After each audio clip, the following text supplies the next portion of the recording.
In Venezuela, 9 of the 10 former presidential candidates attended the hearing of the Electoral Chamber of the Supreme Court of Justice as part of the beginning of the investigation, verification and certification of the July 28th elections. The Ministry of Health in the Gaza Strip reported during the last 24 hours 35 people killed and 551 wounded as a result of the Israeli occupation attacks. And the United Nations Relief and Works Agency for Palestine Refugees, UNRWA, on Friday referred that constant Israeli shellings led the devastated schools in Gaza.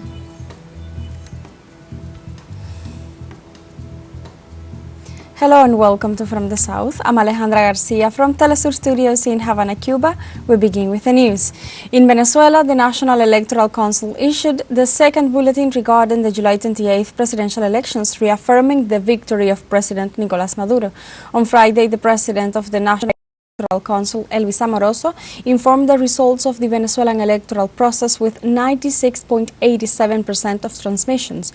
The electoral body confirmed the win of constitutional President Nicolas Maduro, candidate of the Great Patriotic Poll, who achieved 51.95% of the votes after obtaining a total of 6,408,844 votes, while opposition candidate Edmundo González obtained 43.18% with 5,326,104 total votes.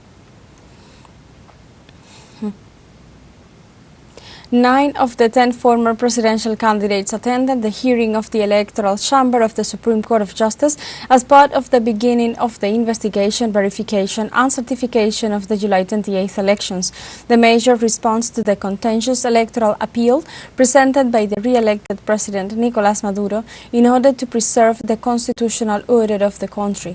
9 out of the 10 former presidential candidates headed the call of the highest court and signed a document in which they commit themselves to appear as many times as this court deems necessary as part of the investigation of the electoral process.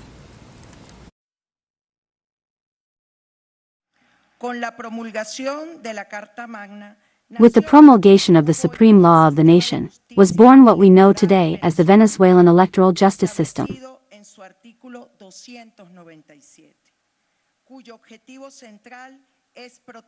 Established in its Article 297, whose central objective is to protect the exercise of the political rights of the population, among which stand out the right to participation, the right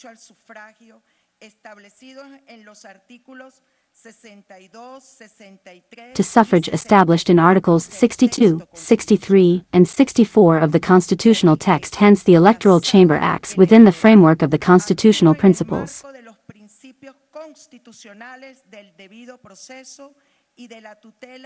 of due process and effective judicial protection to guarantee access to the mentioned electoral justice system with the application of the regulations. Claudia Fermín, former presidential candidate for the Soluciones Venezuela party, signed the contentious appeal to investigate, verify and certify the results of the July 28th election. But I would like to report that the reason for this situation has been the appearance before the Electoral Chamber,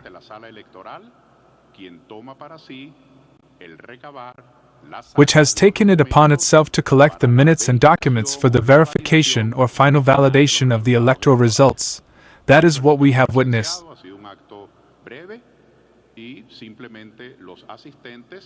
It has been a brief act, and those present have simply subscribed to our presence, and our information will be aware of the sentence issued by the Electoral Chamber. In the meantime, on Thursday, from the People's Balcony, President Maduro informed that on Friday, August 2nd, the electoral power will be in charge of the review of the tally sheets thanks to the electoral appeal filed. During a meeting with the popular force of the local supply and production committees, the Venezuelan President Nicolas Maduro denounced the national and international extreme right wing for financing criminal groups to create chaos and unrest in the country. In this sense, the Venezuelan head of state informed that so far 1,200 people have been captured after the acts of violence registered in the country during the last 3 days after the extreme right wing lost the elections.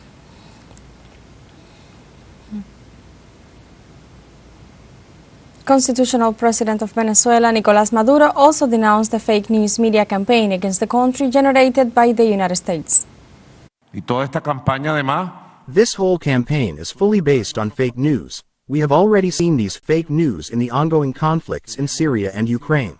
I don't know if you have seen this particular fake news, as there are several, and they are being spread all over the world, and people see it and believe it, because it is a laboratory that has a script, a laboratory of the terrorist Machado, the coward González Urrutia. It is a laboratory of lies, so we're facing the most criminal and dirty conspiracy we've ever seen in a long time in Venezuela. On Thursday, the Prime Minister of St. Vincent and the Grenadines, Ralph Gonsalves, rejected imperialism's claims on Venezuela's election. This way, Gonsalves stated that imperialism cannot talk about free and fair elections and highlighted how the opposition disregarded the results of the elections in Venezuela before they were revealed. The St. Vincent Prime Minister underscored that the results have been confirmed by international observers and are on the process of being reviewed by the Venezuelan Supreme Court. Furthermore, Gonsalves commented he has observed that every election in Venezuela is called unfair when it doesn't produce the result that the imperialism intends.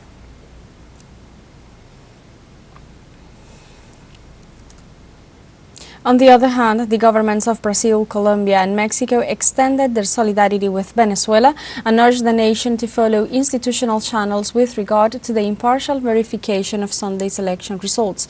In that sense, Brazil, Colombia and Mexico expressed their absolute respect for the sovereignty of the will of the Venezuelan people, reaffirming their willingness to provide support in the dialogues and agreements that benefit the nation.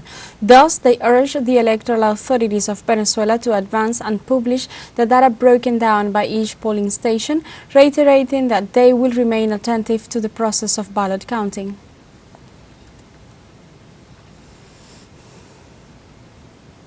The Foreign Ministry of Venezuela issued an official statement rejecting allegations presumably made by U.S. Secretary of State Anthony Blinken. According to the statement, Venezuela rejects the serious and even ridiculous accusations attributed to U.S. Secretary of State Anthony Blinken, stating he pretends to assume the role of the Venezuelan electoral power, showing the U.S. is behind the coup that threatens Venezuela. In this way, the Foreign Ministry states that Venezuela denounces before the international community this perverse maneuver that uses lies and manipulation through big global communication powers and tries to impose a false narrative that leads to violence in the streets and at hands of criminal groups and fascist organizations. The office reiterates that Venezuela institutions have acted preserving the national and popular sovereignty, considering the Venezuelan democracy as one of the strongest in the world. The statement closes by declaring that the Venezuelan people have spoken and exercised their right to vote, reiterating its path towards socialism and will know how to face all challenges placed by the imperialism.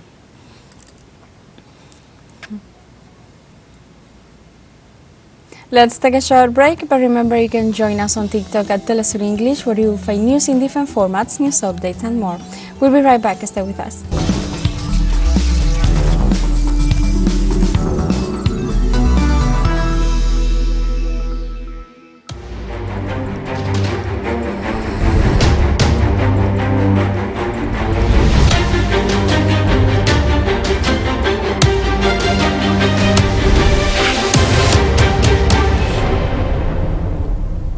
Welcome back. The General Secretary of the Lebanese Islamic Resistance Movement Hezbollah, Sayed Hassan Nasrallah, denounced on Thursday that Israel is carrying out an operation of deception and fraud to blame the Shiite militia for the murder of a dozen people in Majd al-Shams without evidence. Nasrallah recalled that the explosion in Druze town in Majd al-Shams was caused by an Israeli interceptor missile and stated that the occupation does not want to admit it in order to exonerate its army of such a crime and try to escalate the conflict in the Middle East. He also stressed that this crime is part of the Israeli-American war in the region, the aggression of the occupation and the battle being waged to the north of the occupied Palestinian territories.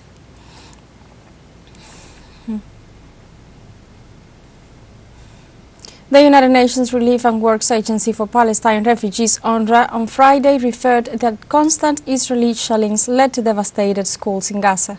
On X, UNRWA noted nearly 85% of schools' buildings in the Gaza Strip have been hit or directly damaged, according to satellite assessments by the Global Education Cluster Organization.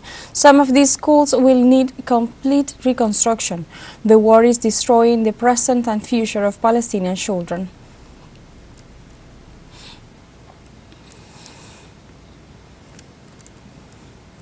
Meanwhile, in Palestine, the Israeli occupation army bombed areas of the Gaza Strip on Friday, leaving several casualties on the day 301 of the genocidal war in the devastated coastal enclave. Meanwhile, rescue teams searched for survivors after an Israeli airstrike on a residential building in the city of Gaza killed 4 people and wounded 12. On the other hand, the refugee camp of Nusayrat was also hit from the air, as was the southern town of Khan Yunis, which has suffered 2 ground invasions since October 7th. Precisely, more than 39,000 people were killed and another 91,000 have been injured since the beginning of the Israeli genocide in October 2023, while thousands remain buried under the rubble.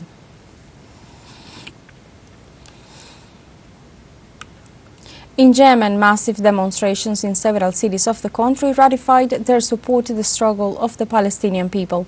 Hundreds of thousands of people gathered on Friday in the city of Sada and in other localities such as Marib, Amran and Taiz, among others. The rally was held under the slogan "Loyalty to the Blood of Martyrs with Gaza until Victory" and paid homage to Palestinian leader Ismail Haniyeh and Lebanese commander Fuad Shukur.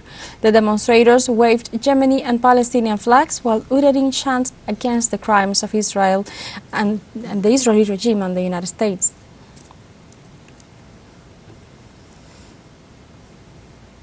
In Qatar on Friday, the funeral ceremonies for Hamas leader Ismail Haniyeh are being held, while around the world several countries are paying homage to the assassinated figure, symbol of Palestinian resistance. Thousands, including Hamas, of the Palestinian factions and Haniyeh's family, gathered at Doha's Qatar State Mosque for the burial of the chief and his bodyguard Abu Shaban in Lusail, northern Qatar. The Palestinian resistance movement Hamas had summoned people to come out each mosque and rallied against the leader's assassination and the ongoing genocide in the Gaza Strip. Meanwhile, Turkey and Pakistan announced a day of mourning to pay tribute to Haniyeh. In Iran, set a special committee of experts into inquiry into the assassination. In a press release, the circuit and microprocessor manufacturer Intel announced that it will cut some 15,000 jobs as part of a cost-cutting plan. The layoff move was announced immediately after the release of Intel's second quarter financial results, which revealed a loss of $1.6 billion. The announced layoffs amount to 15% of the corporation's workforce, and according to CEO Pat Gelsinger, in a letter to employees, the measures contained in the restructuring plan will be implemented until the end of 2024. The technology corporation expects, with the implementation of this measure, to achieve $10 billion in savings and increase the company's efficiency and competitiveness.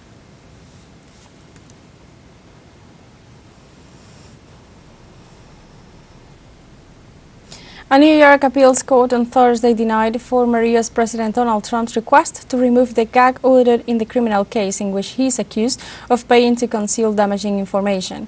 The decision came a day after Trump's lawyers attempted to file papers asking the appeals court to immediately lift the gag order. Since the decision was imminent, the court rejected the filing of papers, which called the restrictions an unconstitutional obstacle interfering with the election to Trump's freedom of speech. The court rejected the Republicans' argument that his sentence issued in May constituted a change in circumstances justifying the removal of the restrictions. We have a final short break coming up before we invite you to join our WhatsApp community for our English-speaking audience. You can scan the QR code on screen to join directly and share the link to reach more people. You'll find constant news coverage of Latin America and the Caribbean, as well as the rest of the world. Final short break, don't go away.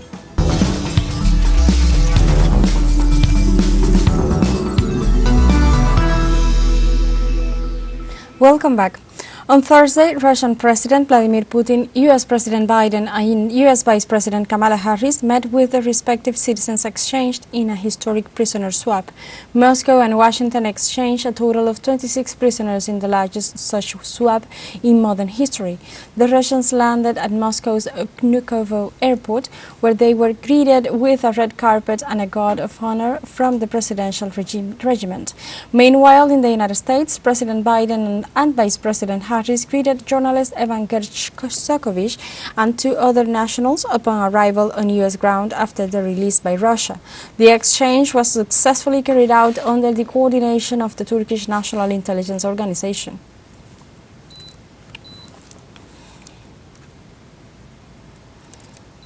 In this context, in Moscow, the President of Russia, Vladimir Putin, welcomed and congratulated the prisoners' release as part of the swap deal. Putin also thanked those who were connected with the army for their loyalty to the military oath and promised they would be decorated. The exchange was carried out under the coordination of the National Intelligence Organization of Turkey, where 26 prisoners from 7 countries, including the United States, Slovenia, Poland and Russia, were swapped. As a result, 8 Russian citizens were returned according to the Federal Security Service of the nation.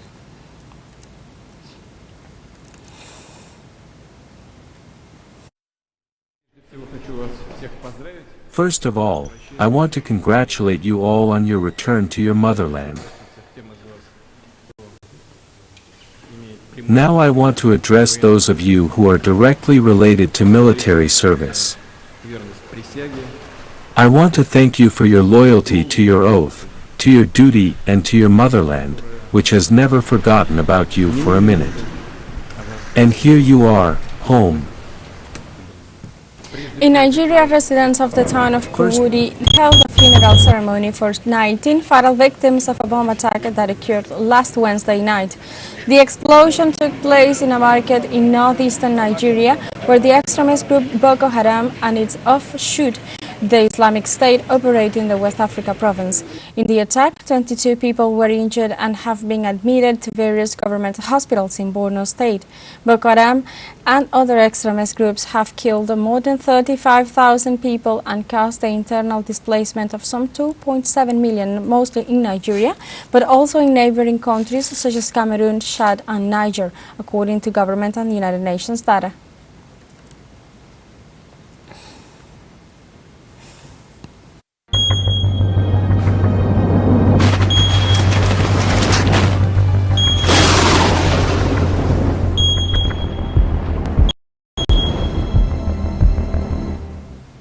In southeastern China, heavy rainfalls caused by Typhoon Gaemi led to 30 deaths and 35 missing persons.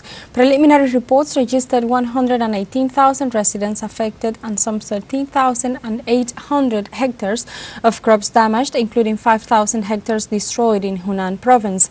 In this regard, Chinese Premier Li Qian called for a comprehensive investigation of the disaster to gain a good understanding of the infrastructure to be repaired.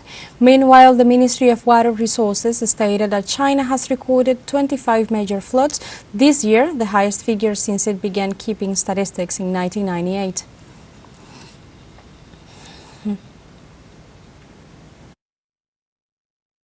On Friday, in India, downpours claimed 13 lives in the Himalayan state as rescue operations continue. In this regard, authorities confirmed that monsoon rains caused flash floods, claiming at least 13 lives in the foothills of the Himalayas. Specialized teams are in the area working on search and rescue efforts. The Uttarakhand region was ravaged by record rain in 2013 when nearly 6,000 Hindu devotees on pilgrimage went missing. During the monsoon season in India, floods and landslides are common. However, experts underscore that climate change is increasing their frequency and severity.